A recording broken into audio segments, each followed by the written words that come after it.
I'm VJ Hamilton and welcome to the Autoimmune RESET, the place for you to learn how to thrive with autoimmune disease and feel empowered to take steps to transform your health to feel better than ever.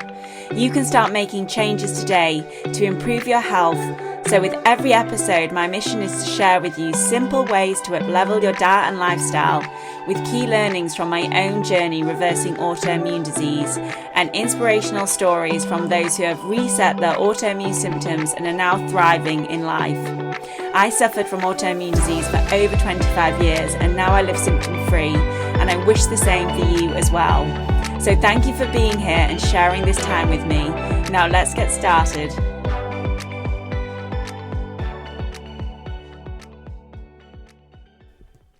Hello and welcome to today's Friday 5. I'm your host, VJ Hamilton. I'm a nutritionist, scientist and expert in autoimmune disease. And today I'm going to be talking about 5 markers of inflammation that you don't want to miss if you have an autoimmune disease, because we hear a lot about inflammation in these types of conditions, but actually understanding what markers you should be looking for when it comes to inflammation is absolutely key when it comes to understanding what is driving the inflammation and what could be at the root cause of your autoimmune condition. And before we talk about these, I want to first touch on the fact that inflammation is a symptom that we experience in our body, and not all inflammation is bad. We need inflammation when we have an injury or when we get sick to prevent us from being susceptible to an infection, but also to help us repair. So when we have an injury, if we cut ourselves, we need that inflammation to help us repair. So just remember that inflammation isn't always a bad thing. And whilst it is important to look at these different inflammatory markers, understanding your own body is going to be the best thing that you can do outside of any of these markers. So really checking in with yourself and understanding these inflammatory symptoms, because I know I overlooked them for a long time. When you have an injury or you get sick, some of the signs that you will notice is possibly redness or warmth in the area that is affected, especially if you have an injury. So you'll see increased blood flow there and there may be some swelling. So that is when you have acute inflammation. But when you have more chronic systemic inflammation that can be there for a long period of time, you may find that you have muscle pain, persistent joint pain, digestive issues, muscle weakness, unexplained weight changes, and many other symptoms. And you need to find out what these symptoms are for you, because there are lots of different symptoms when it comes to inflammation. So certainly start tracking your inflammatory symptoms or any symptoms that you've got and see if those tie into inflammation. So let's get started with the first marker of inflammation. And these are tests that you can get done through your doctors, and you could also get them done through nutritionists and functional medicine practitioners like me. So the first marker to look for is C-Reactive Protein. It's normally the one that people check in with the most, and I know there are some online tests as well that you can get that will check this marker, and it is always good to stay on top of your inflammation, so you can check this regularly if you feel that it's warranted. So C-Reactive Protein is produced by the liver, and levels often rise in response to inflammation. And it's just to note that C-Reactive Protein is often associated with acute infections because it has a rapid response when we have a virus or we have an injury, but it's also a marker for chronic low-grade inflammation, the one that is often present when people have a chronic illness or autoimmune condition. As C-reactive protein is systemic in nature, which means that it will be present in your blood and it could be anywhere in your body when you identify it. You are not going to find out specifically where the inflammation is coming from, and that goes for a lot of these markers that I'm going to be discussing today. But it is important if you have high C-reactive protein to understand why you have high C-reactive protein. Is it in response to an infection or an illness or an acute injury, or is it to do with something going on internally in your system that is creating this, such as something like heart disease, diabetes, or autoimmune conditions. And there are lots of things that you can do to lower C-reactive protein, but I would say for the most part, you really need to understand what is triggering that, and that could be a food sensitivity, chemical toxicity. It could be to do with a high viral burden, cellular dysfunction. There's lots of different reasons, and that is where functional medicine can really help. Next is the erythrocyte sedimentation rate, and this test measures how quickly red blood cells settle at the bottom of a test tube. Now, why is that important? Well, the test measures how quickly red blood cells will fall to the bottom because this shows how heavy they are.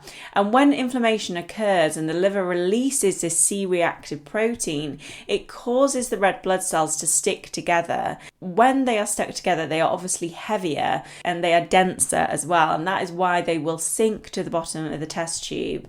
So it is a marker for acute phase proteins in the blood, and it typically increases in a response to inflammation, but it is a non-specific test again, so it's not going to tell you the exact location of the inflammation, and it's very much aligned to CRP, C-reactive protein.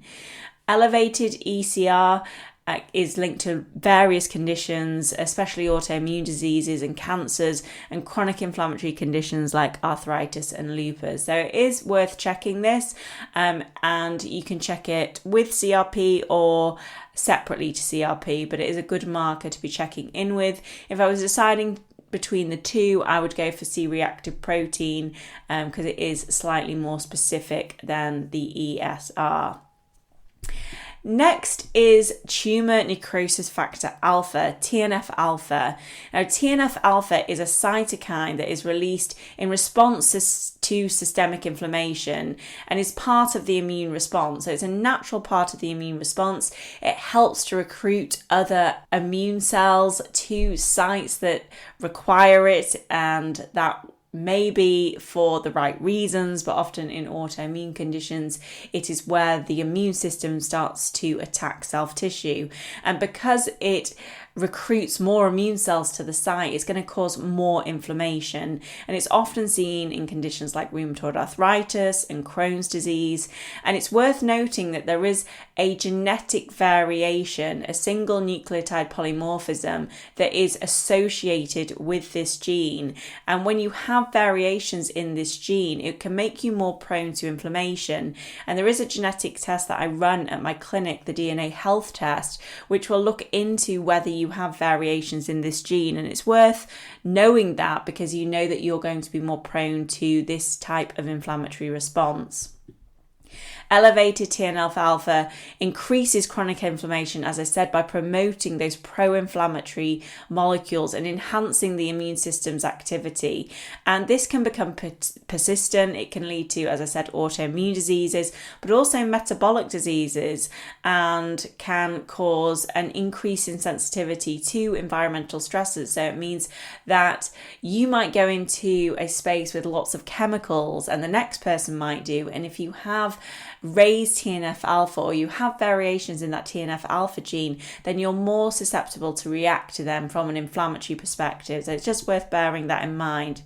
And you may be aware, if you have something like rheumatoid arthritis or psoriasis or psoriatic arthritis, that TNF-alpha inhibitors are used as drugs in those conditions. And I have quite a few clients who I work with who are taking those TNF-alpha inhibitors and are seeing really great responses. Obviously, we want to try and get to the point that they are able to recover naturally as well and deal with the root cause of their inflammation, but they often see relief by taking those particular types of drugs.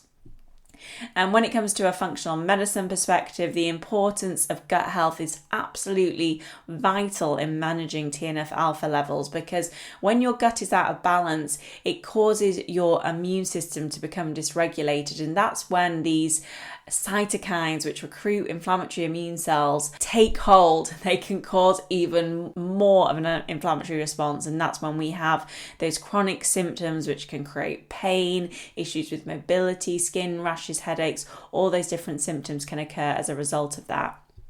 The next marker to test for is interleukin 6 or IL-6. And IL-6 is another cytokine that plays a vital role in inflammation and infection responses as well. And it has been linked to many inflammatory conditions, and it can cause increased fatigue, muscle damage, and poor energy utilization, which is absolutely key to this specific inflammatory marker. I have a genetic variation in one of the genes for interleukin 6, and again, you can test that on this DNA health test. And I'm glad I know that, because what it means is when you have variations in this particular gene, which is responsible for interleukin 6, what it means is that when you overtrain or you do a lot of exercise, you're more likely to become inflamed from that exercise. And as somebody who likes exercising a lot, I like to know this, because it means when I go for a long run, when I do a heavy weight session, when I do a week of doing exercise every day, I know I really need to be on it with my anti-inflammatory foods, because I am more prone to inflammation when I'm doing exercise. And as I said, I love to exercise, so I just have strategies in place that help manage my variations in this gene so that I'm still able to do what I love to do. And I'm sure the variation in this gene probably was part of me having chronic fatigue syndrome, which is post-viral chronic fatigue syndrome, because when I had a variation in this gene, it recruits immune cells, and because of that, I only needed to stimulate it a small amount or a lesser amount to an individual that doesn't have this variation, which means that me having certain viruses was more likely to trigger inflammation than the next person. And on top of that, when I overtrain, I'm more likely to become inflamed. So you can see how this all links up, and it's really helpful for me when I'm working with clients and I have this information, because it's going to give me insight what is at the root of their inflammation. And last but not least, we have homocysteine. And you may know homocysteine because it is primarily known for its role in cardiovascular health, because elevated homocysteine levels can give an indication that you are going to go on to develop cardiovascular issues, and it is important to stay on top of this if you have raised levels. Something like methylfolate can actually help bring down your levels, but it's worth knowing if this is raised in your blood, because you can take precautions if that is the case. But it is also a marker for inflammation, and in particular oxidative stress. And we know when your body is in a state of oxidative stress, you're more likely to initiate an inflammatory response, because when your cells are surrounded by these free radicals, which can be very damaging, your cells go into this danger response, and that also recruits lots of inflammation. And again, that's how we can become chronically inflamed.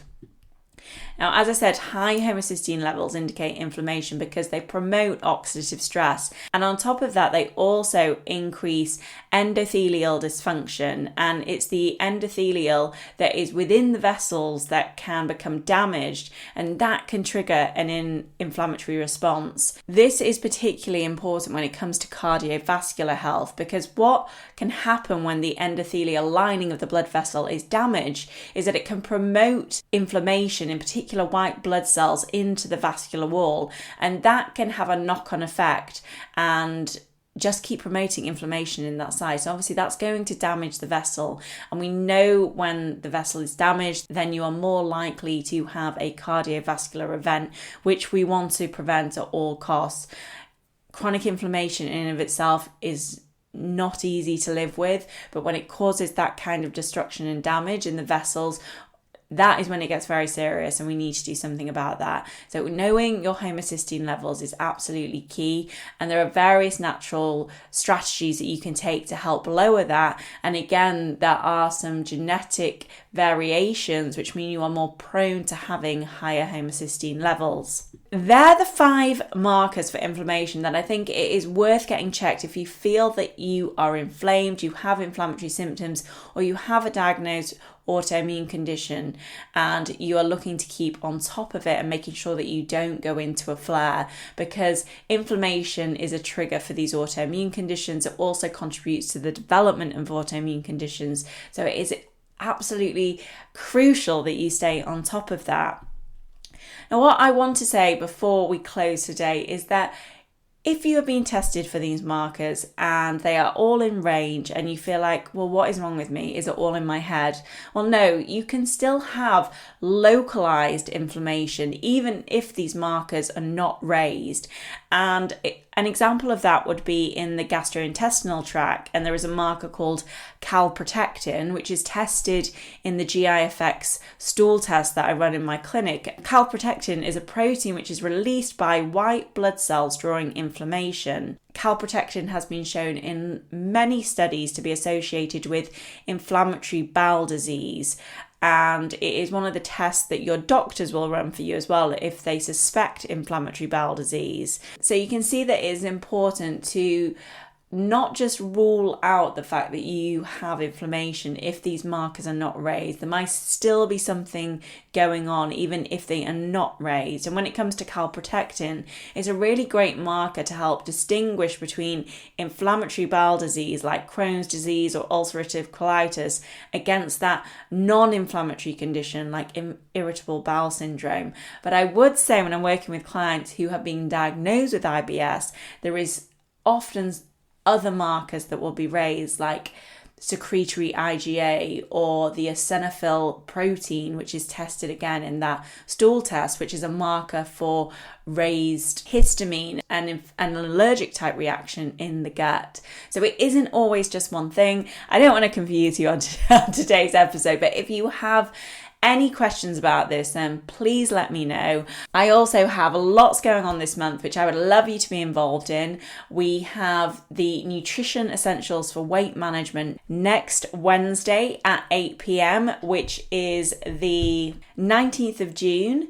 And I am also running a free group challenge in the Autoimmune Forum on Monday, the 24th of June. And I'm going to be going through anti-inflammatory foods and anti-inflammatory living, and we will be taking it a day at a time, and I'll be setting little tasks for you, sharing lots of information about this and giving you a space to ask lots of questions about what it means to live an anti-inflammatory life. So I'd love to see you over there. You'll find the link to join the Autoimmune Forum in the show notes.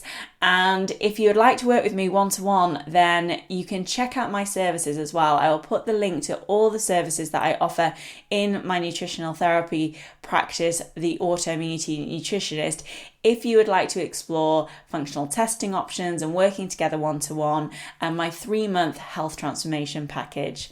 So I'd love to hear from you. If not, have a fantastic weekend, and I'll speak to you soon. Take care. Thank you very much for joining me today on the Autoimmune Reset. I really hope you enjoyed the discussion, and be sure to subscribe to the podcast so that you never miss an episode.